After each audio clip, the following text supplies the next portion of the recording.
Halo semuanya, Assalamualaikum warahmatullahi wabarakatuh. Bertemu lagi ya dengan Ibu di Mapel Keamanan Pangan. Nah, untuk hari ini kita akan membahas mengenai mikroorganisme. Oke. Tidak perlu lama-lama lagi ya, kita langsung aja ke materinya. Nah, Ibu punya gambar roti tawar berikut ini ya. Oke. Ini kan roti tawar ya. Nah, jika kalian perhatikan ada hal yang berbeda dari roti tawar kebanyakan yaitu ini roti tawarnya sudah basi, kadaluarsa dan ditumbuhi dengan jamur seperti ini ya. Sedangkan ini adalah apel yang sudah membusuk.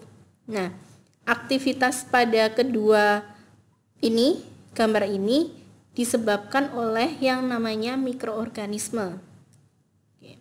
Jadi ada gambaran ya bahwa mikroorganisme dalam dunia makanan itu akan menyebabkan salah satunya yaitu pembusukan atau kerusakan pada makanan seperti pada gambar berikut ini. Nah, untuk lebih lanjut pada pertemuan kali ini kita akan membahas mengenai hal tersebut yang didahului dengan kita belajar mengenai pengertiannya, klasifikasinya, jenis-jenis apa saja sih mikroorganisme dan penyakit apa yang ditimbulkan, kemudian cara penyebarannya agar kita bisa mewaspadainya. Oke, nah mikroorganisme terdiri dari dua kata ya, ada mikro dan organisme. Mikro itu artinya kecil, organisme ya berarti makhluk hidup. Jadi mikroorganisme itu adalah organisme yang sangat kecil, biasanya itu bersel satu dan tidak dapat dilihat tanpa bantuan mikroskop. Oke. Dalam dunia tata boga, mikroorganisme itu bisa ada dua efek ya. Yang pertama itu efek yang negatif, bisa menimbulkan keracunan dan kerusakan makanan. Dan yang efek yang kedua yaitu bisa menimbulkan efek positif, yaitu dalam pembuatan berbagai macam makanan yang kita tahu seperti tempe, kemudian yogurt dan lain sebagainya. Nah, oke. Nah, untuk klasifikasinya kita bedakan jadi dua ya. Ada berdasarkan perannya, kemudian berdasarkan bentuknya. Jika berdasarkan perannya, ini kita bagi menjadi 3 macam mikroorganisme, yaitu ada mikroorganisme patogen atau yang bisa menyebabkan penyakit, kemudian mikroorganisme spoilage atau yang bisa menyebabkan kerusakan, dan yang ketiga itu adalah beneficial mikroorganisme, yaitu mikroorganisme yang bisa menguntungkan bagi umat manusia. Oke. Sedangkan klasifikasinya kita bagi menjadi 4. Ada yang namanya protozoa, virus, mikroskopik fungi, dan yang terakhir ada bakteri. Nah, pada pertemuan kita ini kita akan membahas dulu mengenai protozoa dan virus. Untuk mikroskopik fungi dan bakteri kita lanjutkan di pertemuan kita yang selanjutnya. Oke. Kita pelajari dulu dari protozoa. Pengertian protozoa yaitu hewan mikroskopik bersel tunggal. Protozoa ini berasal dari bahasa Yunani yaitu protos dan zoon. Protozoa ini ciri-cirinya yaitu yang pertama itu bersel tunggal ya. Kemudian bisa hidup sendiri atau berkoloni, hidup saprofit dan parasit. Parasit artinya dia hidup menumpang pada inangnya. Nah, kemudian bisa membentuk kista untuk bertahan hidup. Nah, jadi kista ini adalah yang membuat dia bisa bertahan hidup dalam kondisi lingkungan yang sangat ekstrim. Oke, yang kelima itu memiliki alat gerak untuk bergerak ya. Dan umumnya protozoa itu hidup di dalam air. Nah, jenis protozoa yang ada kita pelajari secara umum yaitu ada 4. Yang pertama itu adalah Entamuba histolytica. Nah, jenis protozoa ini akan menyebabkan yang namanya penyakit disentri amuba atau nama lainnya adalah amebiasis Nah, ini parasit ya. Entamoeba histolytica ini protozoa yang bersifat parasit pada usus manusia yang nantinya akan menyebabkan diare yang disertai dengan darah atau lendir. Nah, gejala lain yang timbul itu juga bisa kram perut, mual, muntah, serta demam. Nah, ini protozoa ini biasanya masuk ke dalam tubuh kita ini melalui makanan atau minuman yang terkontaminasi. Nah, jadi yang kita bahas mengenai sanitasi dan hygiene pada minggu lalu itu harus benar-benar kalian terapkan ya, karena itu salah satunya akan mencegah dari semua mikroorganisme yang jahat yang masuk ke dalam tubuh kita.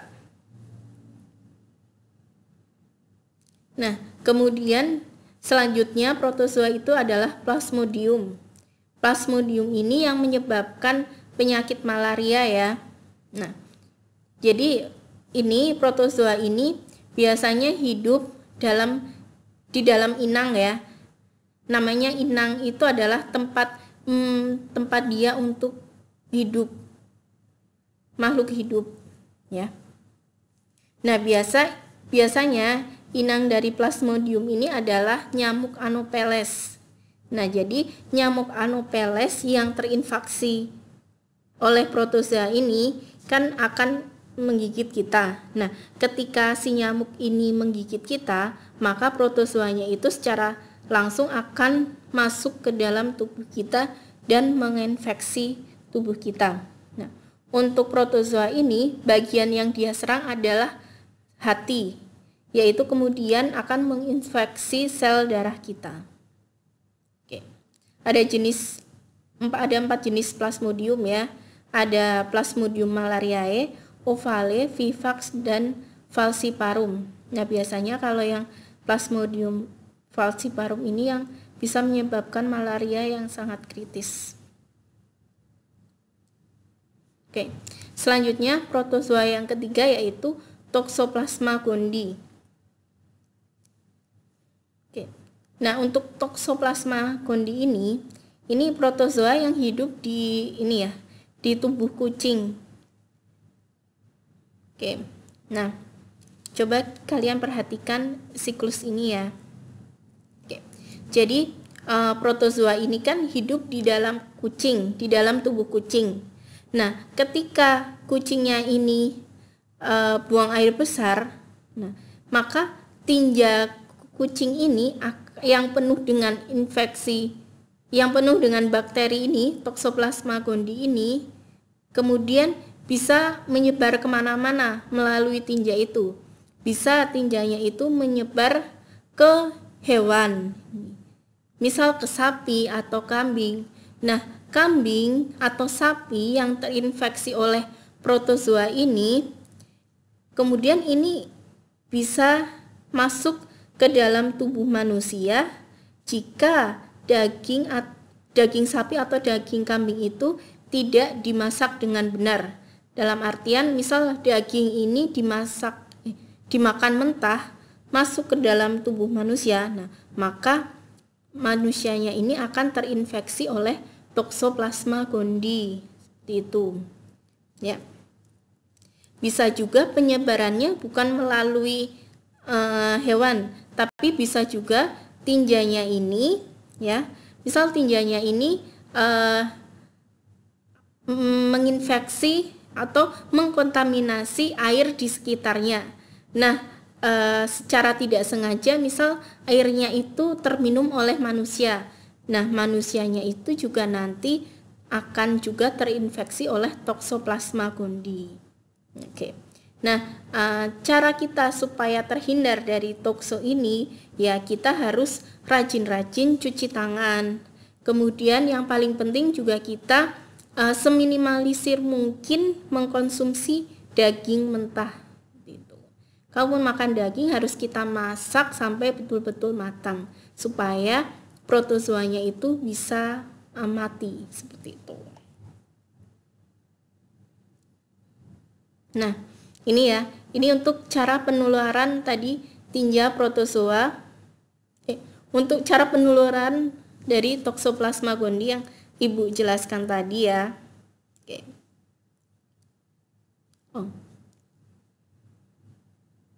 Nah, jenis protozoa selanjutnya yaitu adalah Trypanosoma. Trypanosoma ini menyebabkan penyakit tidur. Nah, inang dari Trypanosoma ini adalah nyamuk sese. Nah, nyamuk ini biasanya hidup di Afrika ya, tidak hidup di Indonesia. Jika kalian terkena gigitan dari nyamuk sese ini, maka secara langsung Trypanosoma ini akan langsung menyerang sistem saraf manusia dan bisa menyebabkan penderitanya mengalami gangguan tidur. Bila lebih parah akan menjadi koma. Kalau semakin kritis maka akan menyebabkan kematian. Nah, itu adalah penjelasan mengenai protozoa ya. Kemudian kita akan beralih ke mikroorganisme yang kedua, yaitu adalah virus. Virus, apa sih itu virus? Nah, virus itu adalah agen infeksi yang ukurannya itu sangat kecil yang bereproduksi di dalam sel inang yang hidup. Nah, perlu digarisbawahi ya bahwa reproduksinya itu di dalam sel inang yang hidup. Artinya, dia itu tidak bisa berkembang biak, bereproduksi jika tidak masuk ke dalam sel inang yang hidup. Kayak gitu. Nah, jika virusnya itu diisolasi dalam artian menempel pada permukaan benda mati karena tidak ada makanan, maka virus itu bisa mati. Gitu.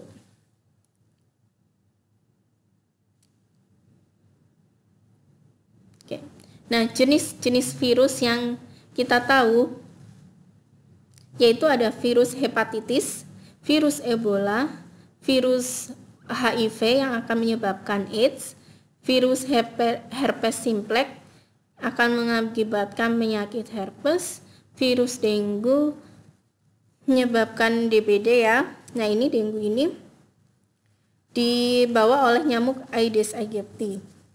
Kemudian virus polio dan virus coronavirus ya yang akan menyebabkan SARS, MERS dan COVID-19. Ya. Cara penularan virus itu ada berbagai macam ya. Yang pertama itu bisa lewat cipratan cairan bersin atau cairan batuk. Oke. Seperti COVID-19 ya yang saat ini masih menjadi pandemi di negara kita maupun di dunia, bahwa cara penyebaran virusnya itu melalui cipratan air bersin atau batuk. Makanya kita sangat diwajibkan, dianjurkan untuk selalu memakai masker. Nah, penyebaran yang kedua ini yang paling sering umum ditemukan yaitu adalah melewati hewan ya. Kemudian jika virus ini menginfeksi unta, dalam gambar ini adalah unta ya, maka si unta ini akan terinfeksi oleh virus. Jika unta ini dikonsumsi oleh manusia, maka kemungkinan besar manusianya pun juga akan tertular oleh virus ini gitu. Contoh lainnya ini dalam konsumsi daging mentah ya. Makanya kita disarankan untuk menghindari konsumsi daging mentah. Kalaupun mau mengkonsumsi daging mentah, pastikan itu berasal dari daging yang berkualitas baik dan terjamin hygiene dan sanitasinya seperti itu. Oke. Selanjutnya penularan berikutnya yaitu menggunakan jarum suntik yang bergantian. Ini contohnya dalam penyebaran virus HIV yang akan mengakibatkan AIDS ya. Jadi makanya kalian hindari yang namanya pergaulan bebas, kemudian jauhi narkoba supaya hidup kalian lebih sehat, terhindar dari berbagai penyakit. Oke. Nah, tadi di awal Ibu menjelaskan bahwa virus itu hanya bisa hidup jika hidup dalam tubuh inangnya, kan? Jika virus itu tidak hidup di dalam inang, misalnya dia diisolasi dan menempel pada permukaan benda, itu akan mati, ya kan? Nah, tapi pertanyaannya, berapa lama virus itu bisa bertahan tanpa inang? Oke. Nah, coba kalian perhatikan gambar ini baik-baik ya. Oke. Jadi setiap permukaan benda yang berbeda itu akan mempengaruhi lama dari virus itu. Kalau di permukaan aluminium, dia hanya bertahan selama 2-8 jam. Berbeda lagi kalau di sarung tangan operasi atau medis itu bisa 8 jam. Nah, yang paling lama itu jika virus menempel di permukaan kertas, kaca, dan kayu. Di benda ini, virus bisa bertahan hidup sampai 4 hingga 5 hari. Nah, pertahanan virus ini dalam artian yang kita bahas adalah virus corona, itu tergantung oleh kelembapan udara dan suhu juga ya. Jika virus ini ada di tempat yang suhunya sejuk, kemudian kelembapannya tinggi, maka dia bisa lebih lama hidupnya. Nah, jika kondisi sekitar itu tinggi, suhunya tinggi dalam artian panas, kelembapannya rendah, maka si virus ini juga bisa lebih cepat mati. Gitu. Oke. Nah, sekian penjelasan kita mengenai protozoa dan virus. Nah, terima kasih. Semoga bermanfaat. Kita lanjutkan minggu depan untuk mikroskopik fungi